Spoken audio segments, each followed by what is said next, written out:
Hey there everyone, in today's video we are going to talk about how we can design the product page of a WooCommerce website, basically an e-commerce website which is built on WordPress, and we are going to design a product page of that e-commerce website with the help of Elementor.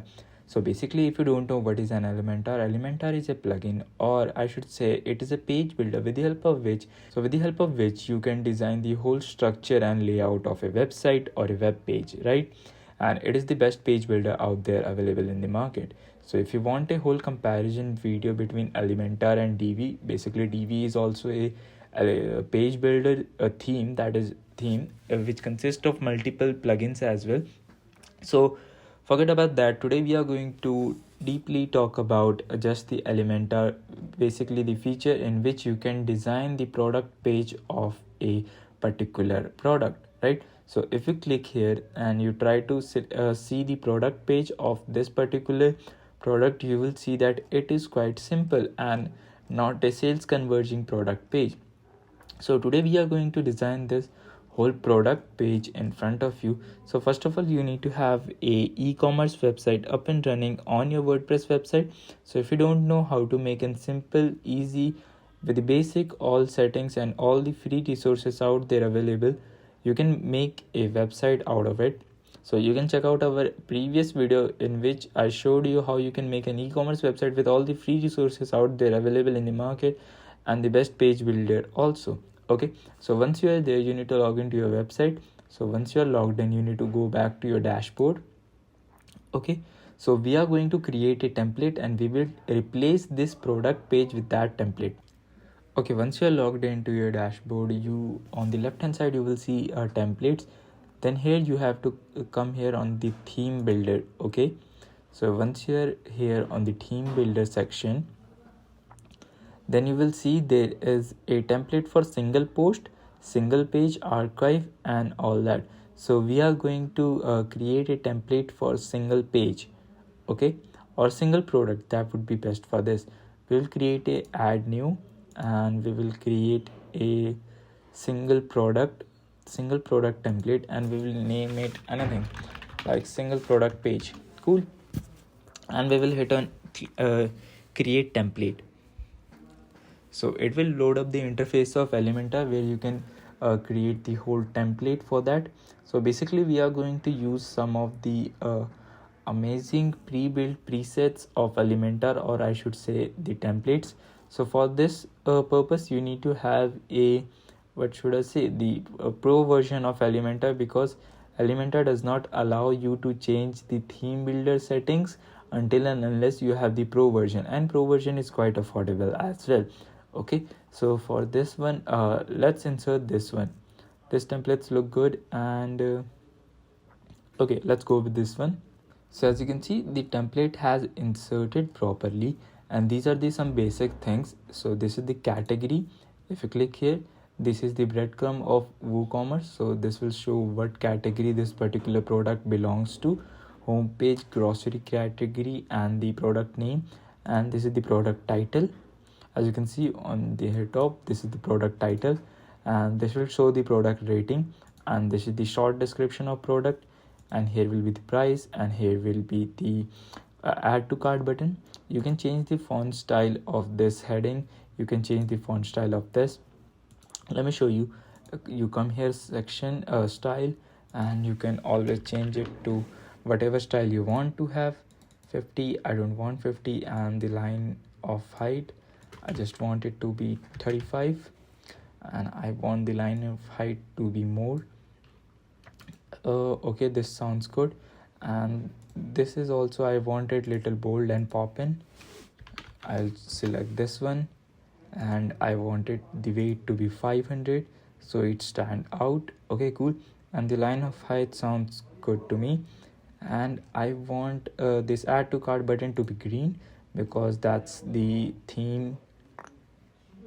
Okay, let's change the color to green. As you can see on the left hand side, once you select the button, you will see the background color is this and the border color is black. So we will change the background color to green. We will go with this kind of green. This looks good, and we will just copy this color code and we'll paste it on the same with the background color. And same goes with the hover color. If we go here and hover text is black and background color is transparent, we don't want that.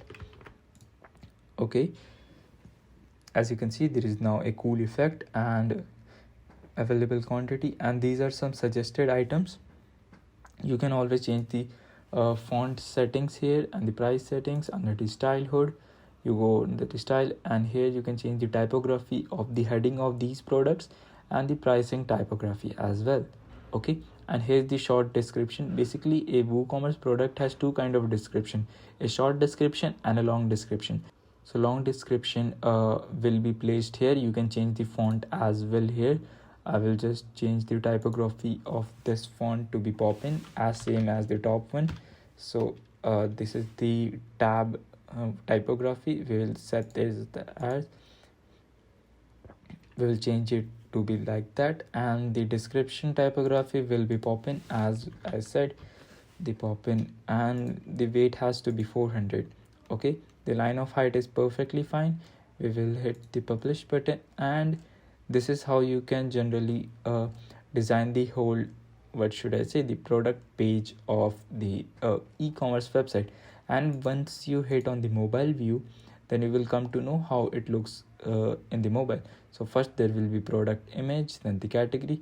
Try to align everything in center because that looks really amazing in mobile devices. So we'll just try to align this in center, and I guess we can reduce the size of this typography so it will look good in mobile. 18 looks very big. I just want everything in single line, and this title of the product, it has to be 18. No, let's make it 20, and let's make it center align. Then it will look good. Okay, and it is also, the description has to be center align as well. The pricing has to be center align, and the add to cart button, if it is center align, then it's good to go. And these are the other categories product, which will be our suggestion products. We make sure that everything is center aligned so it will look good. General category, description is there, and other products. Okay, so I guess we are good to go, and let's save this and let's check it out how it looks on our live website. We will hit publish and we will add a condition. So adding this condition means that we are adding this template including all the products. This template will be replacing all the products and implemented for all the products out there on our website. So you can always change the condition. You just want into a parent category product or just a product which are been published by some certain authors, right? So let's save it because I want this template to be used on every single product page. Cool. So let's save it, and once it is done, we will just try to go to our website and let's try to open some products. Okay, so while it is loading, and I guess it is loaded, now let's try to open any of this product. Okay, I'll try to open this one, and let's see if it changes or not. Okay, now as you can see, all the product pages has been changed according to this structure, which now looks really amazing because the previous structure of the product page was literally not good. And you can add more things here, like if you want to add social share buttons, with the help of which you can share all these product on your social media account. Let me show you. Social share, as you can see, you can literally drag the social share button here right below the text, and you can just make them small because these are too large. Just make them small and make them left align on the desktop version and center align on the mobile version, and publish them, and try to refresh the page right now. So I guess, yeah, as you can see, these now have social shares, which is a really good thing, because so now as you can see, there are social signals of this particular brand. That's really good. And if you want to add some 5-star rating just above that, you can do as well. So as you can see, rating stars, you can add that as well just below the product tab. and you just have to reduce the spacing. As you can see, there is spacing of top 50 margin,